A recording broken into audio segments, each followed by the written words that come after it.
Hello and welcome to my top 10 PlayStation 1 games as of the time of recording, because despite the PlayStation 1 being far in the past, farther than I wish to think about, I'm still discovering new PlayStation 1 games and playing them, not very often, but this list is subject to change in the future. However, it is my very first console, and to be honest, every game on this list is from my childhood anyway, and I want to make a series of videos where I just go through every console in order of what I had when, and go back and look at what my favourite games from each are. Pretty crazy concept, right? Yeah, I just realised that this is something that I've never done. Maybe I've done it in a blog post format somewhere before, maybe in a tweet or a Blue Sky post or something, but I've never made an actual video about it, so I'm not going to look at any of the previous stuff that might exist.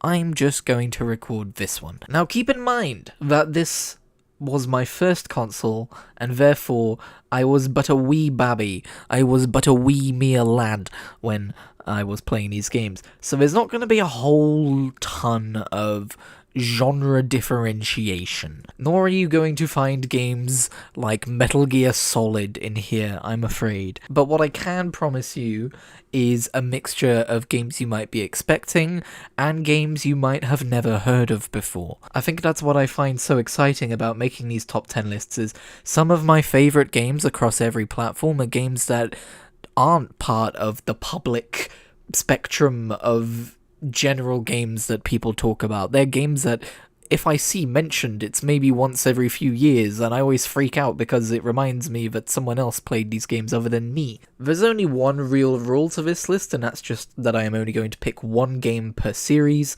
Spin-offs don't count as part of that. Spin-offs can be included as well. But for instance, if there is a trilogy of games, I can only pick one game from that trilogy just to keep things varied and interesting. And anyway, it's, I think, a better representation of my favourite games, considering what you enjoy about the second game in a trilogy is also going to be like 80% of what you enjoy about the third game in a trilogy. We may introduce more rules later on as things get a little bit weird, as we get to more recent consoles and more multi-platform games appear, and we have to kind of hybridize what goes where. So join me as we venture through the back catalogue of PlayStation 1 titles, and I point at them and go, that one is one that I played. I will also have some honourable mentions at the end, just because it would rip my heart in two if I had to not mention some of these games. Number 10. Coming in at number 10 is Micro Machines V3. Micro Machines is a top-down 4-player party racing game where the objective isn't just to finish 3 laps in first place. It is instead to get far enough ahead of your opponents that the camera zooms in on you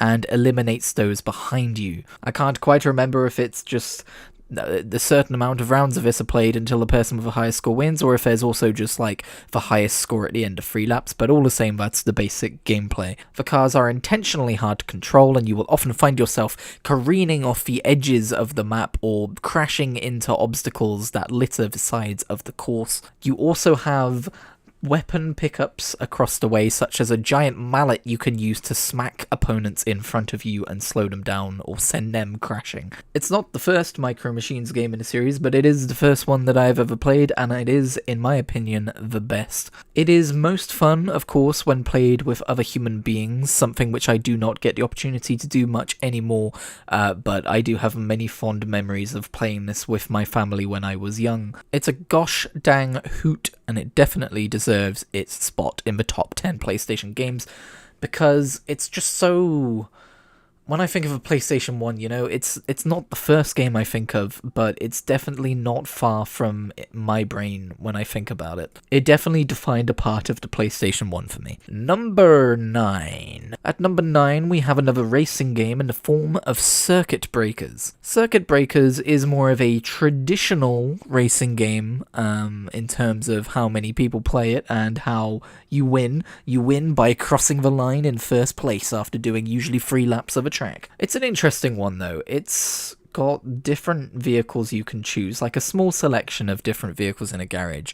And it is, but if you're wondering as well, it is another arcade racer, quite a kind of top-down camera, although it does move around. It can be a bit more isometric at points. It can go behind the vehicle at points. There are weapon pickups in this game too.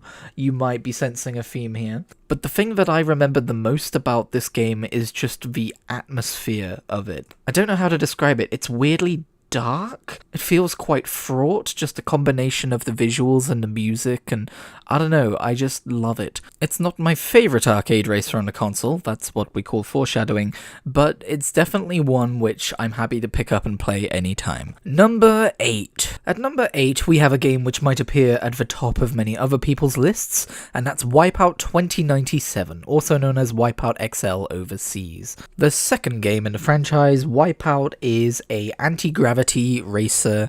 Again, kind of a similar genre to the previous titles. It features weapon pickups and all that kind of thing. This particular racing game emphasizes racing at extremely high speeds and trying to maintain in control, because if you hit the barriers at the side of a track, you will lose speed and take damage, and indeed it is possible to take enough damage via collision or via taking damage from weapons that you are destroyed. There are pit stops to repair yourself, but yeah, other than that, it's a bit more of a technically challenging game than the previous two on this list. Wipeout is also known for having a fantastic drum and bass soundtrack to accompany the game, and 2097 is no exception. It exemplifies the futuristic and high-speed vibes of the game. I like it a lot, but I was very young and I was not very good at the game, and honestly this game has actually gone up in my estimation in recent years.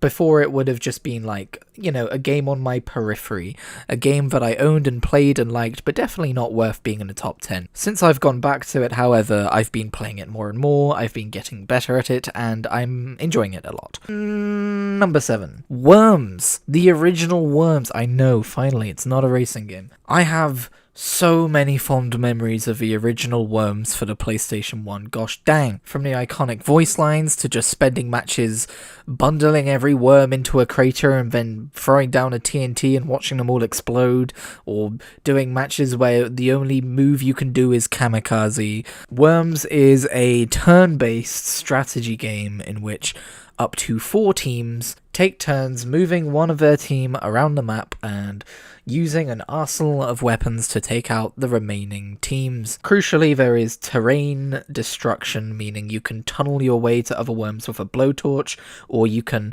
explode part of a terrain and cause others to fall into the water and drown. It has received many iterations over the years, but the original still remains one of my favourites, partially due to pure nostalgia, because I mean, look at it. But also, I just never really got on with Worms Armageddon, at least not for the PS1.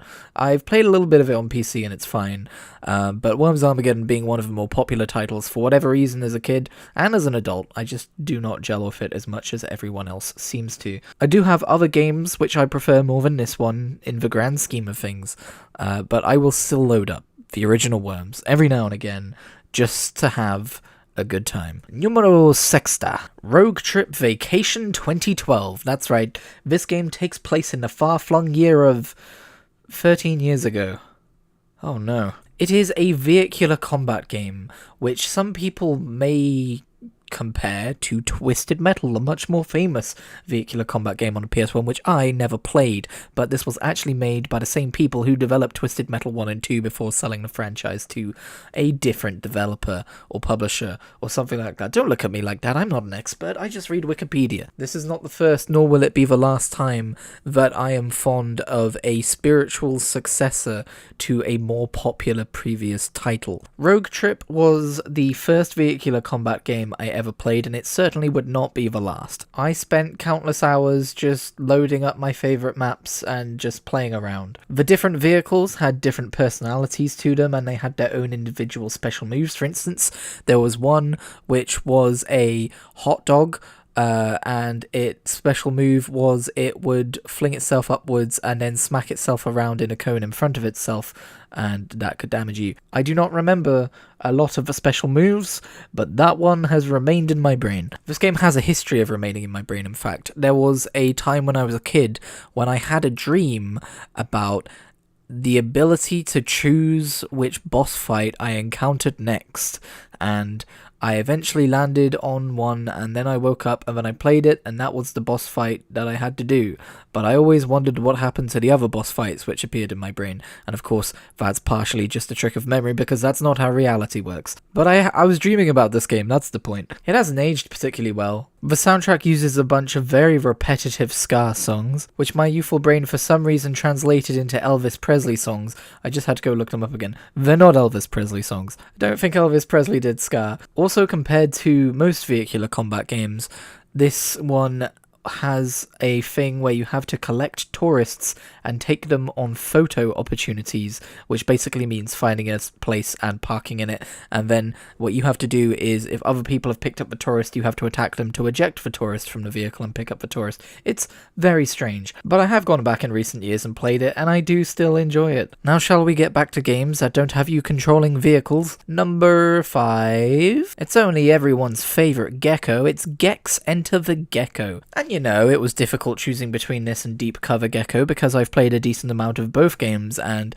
in my brain they do kind of meld together. But having been back and returned recently and played a little bit of both games, I did enjoy Enter the Gecko more. It doesn't hold up mostly because of a camera, which the upcoming re-release is thankfully fixing. It is a 3D platforming game somewhat akin to Super Mario 64, in which you enter a level multiple times for different objectives. But in this game, you are entering different TV programs, or the worlds of different TV programs. Not real ones, but imagined ones.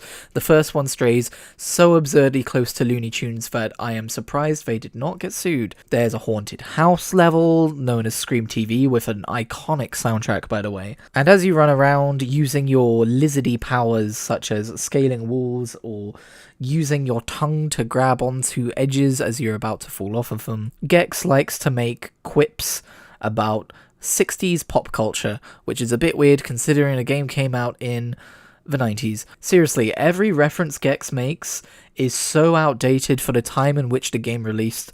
It's a very interesting design decision, but it is one that seems to have endeared a lot of people to our green and blue friend. Let's be real, Gex isn't a S-tier 3D platformer, it's not even an A-tier 3D platformer, but it's one that I do still legitimately enjoy playing, and I will be picking up the trilogy as soon as possible when it comes to PC. I am so excited, mostly for an updated camera, good god. At number 4, we're back on the wheels with Crash Team Racing. Now, I'm not gonna lie, Crash Team Racing received one of my favourite ever remakes in the form of Crash Team Racing Nitro Fueled, and that has affected how I look at this game. However, I still love the original to bits. Crash Team Racing was the first Mario Kart game I ever played, and it remains one of my favourites. It seems to be a fairly widely held opinion that it was doing Mario Kart better than Mario Kart was during this era, and as someone who was already a big fan of Crash Bandicoot, this was absolutely the spin-off game that I needed in my life. Crash Team Racing is a kart racing game.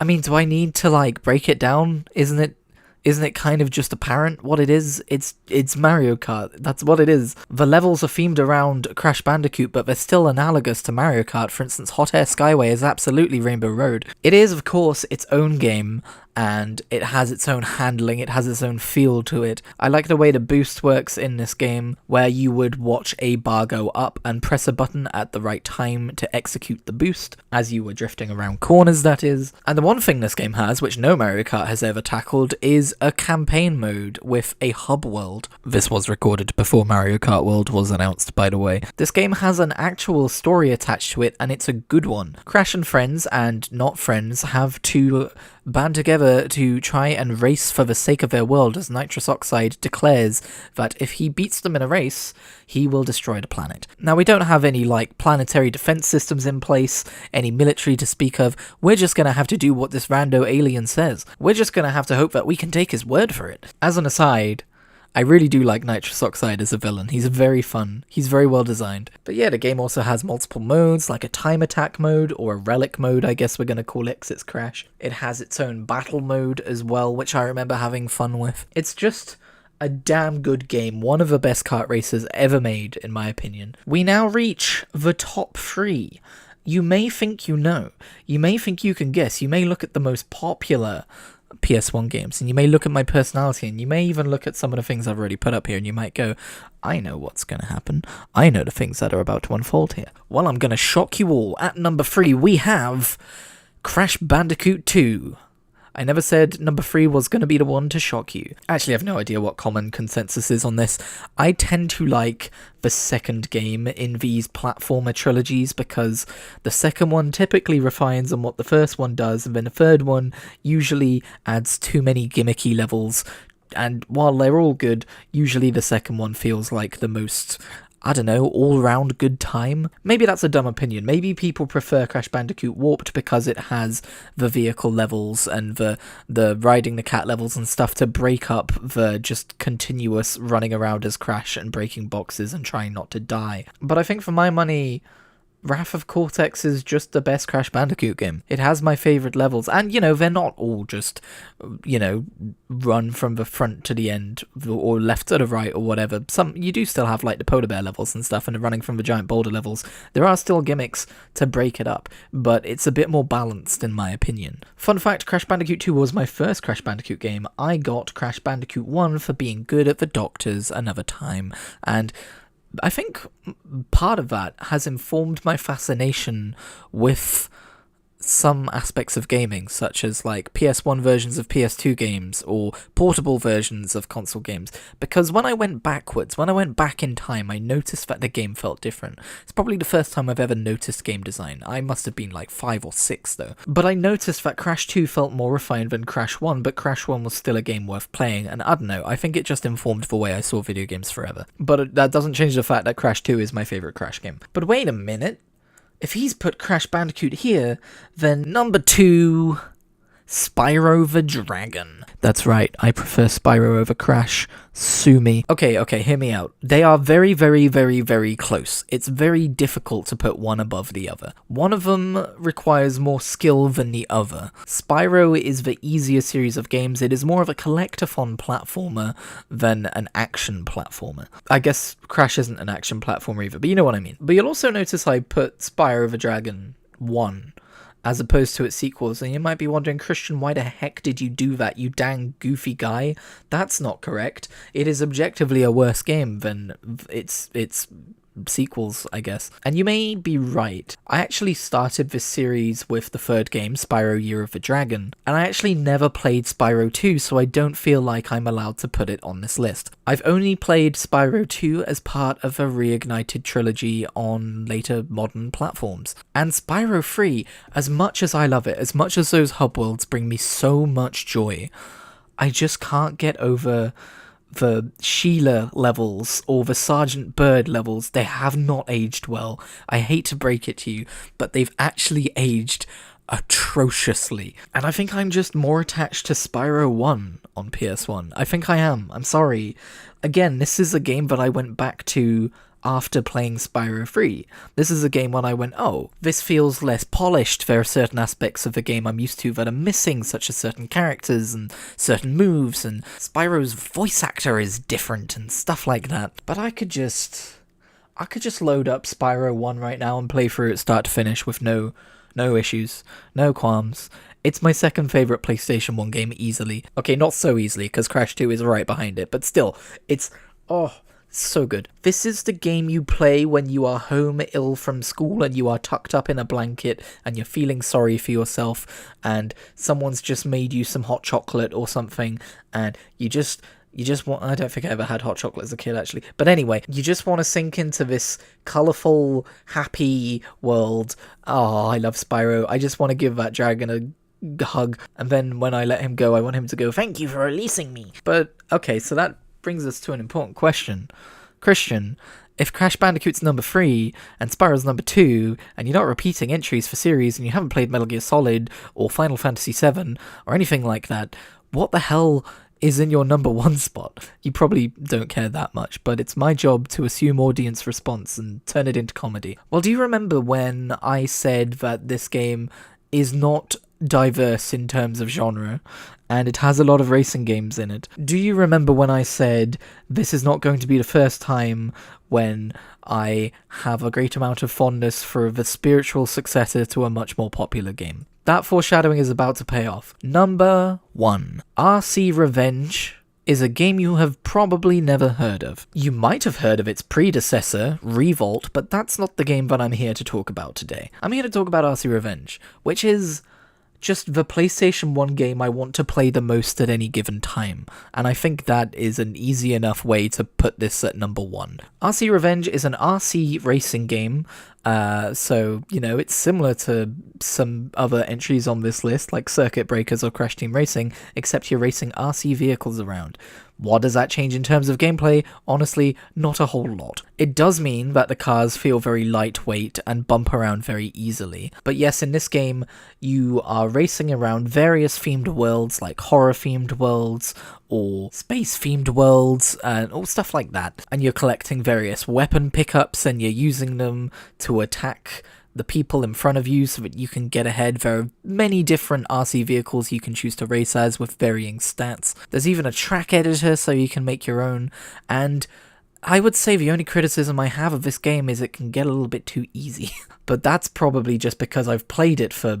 I honestly would not be surprised if it was in the triple digits in terms of hours, which is insane for a game like this. I really like the courses of this game because you have the Bronze Cup, which is full of a horror world, a space world, so on and so forth worlds. I think there's 5 in total. And then you do the Silver Cup, and again, it's a horror-themed track and a space-themed track and a comedy/barnyard-themed track or whatever the hell that one's meant to be. And then you get to the Gold Cup, and you're doing those original tracks again from the Bronze Cup, except somewhere a path will change, much like in real racing where they move barriers to make tracks different. Suddenly, for instance, the basement will open up and you're going down there and the track will be longer, and now you're exploring the catacombs of this giant haunted house that you were so familiar with before. And if you can't tell, this blew my tiny child brain. There's also reverse tracks and mirror tracks and all sorts of good stuff like that. I just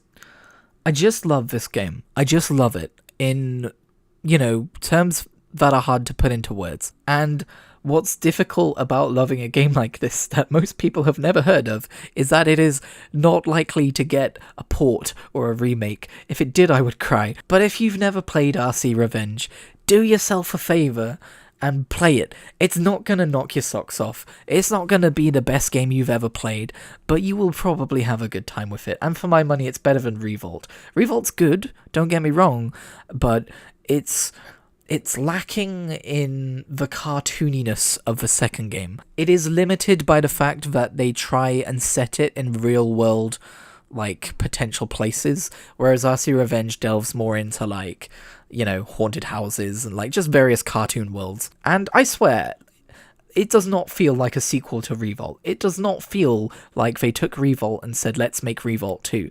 It feels like it's got a completely different physics engine. It feels like it's designed by completely different people. I would love to know the behind-the-scenes story behind RC Revenge, because it also has a PS2 version. I don't know if it's going to appear in my PS2 top 10 list, because I have yet to draw that up, and there are so many PS2 games, and RC Revenge Pro doesn't add things that make the game greater. In fact, the new pirate worlds it adds are kind of not great. They're kind of boring and bad, and the graphics bump is nice, but other than that, I don't know. I'm still happy to play the original version over Pro. But the crazy thing is that there are so many games like this that are out there that is someone's favorite game that most people have never heard of, and that's why I think these lists are so fun to make, because I have a few more of these for PS2, and I'm sure they will make it into the top 10 that I cannot wait to talk about. And because people don't talk about these games, I don't know if they're just niche games that most people never played, or if they just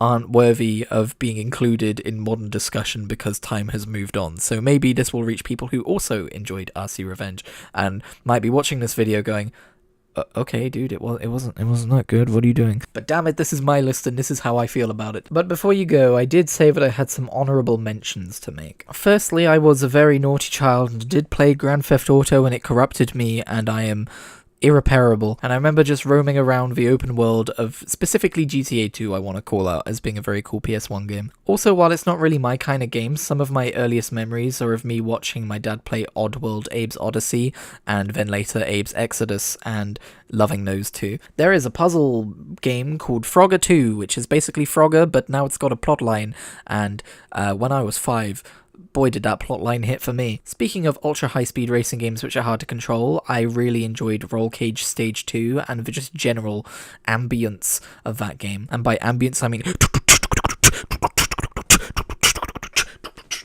I was a little young to fully appreciate Gran Turismo, but Gran Turismo 2 is on here as an honorable mention because I did play some of that and I did enjoy it. Penny Racers, look, I really liked racing games. There's like 7 more of these. But Penny Racers, also known as Koro Q overseas, I believe, is one of my earliest PlayStation memories, just in terms of the graphics and racing a bus down an orange tunnel. Listen, when you're a kid, racing anything through a tunnel is just peak entertainment. And finally, there's this Breakout game. And you might think, like, oh, Breakout, you know, like the game where you move the paddle to break bricks. There's a Breakout game on PS1, which is a full story mode game, and it gives the paddles different personalities, and there's an entire plotline, and it does really interesting things with level design. And me and Reese went and watched a playthrough of that game on YouTube recently, and we want to do something about it on Dimension Jam, because it's just like this really unique buried game of the past, which I just want to mention here because, you know, it's cool. Anyway, there's many other games as well I could mention, but I will leave it there. Thank you very much for watching. Let me know what your favourite top 10 were down below. Let me know if you ever played or heard of RC Revenge down below, or Circuit Breakers, or any of these other more obscure titles, and I will catch you back here for my top 10 PlayStation 2 games, which is a list which I am going to be agonizing over because I played a lot of PS2 games in my youth. That is a diverse ass console. I will see you then.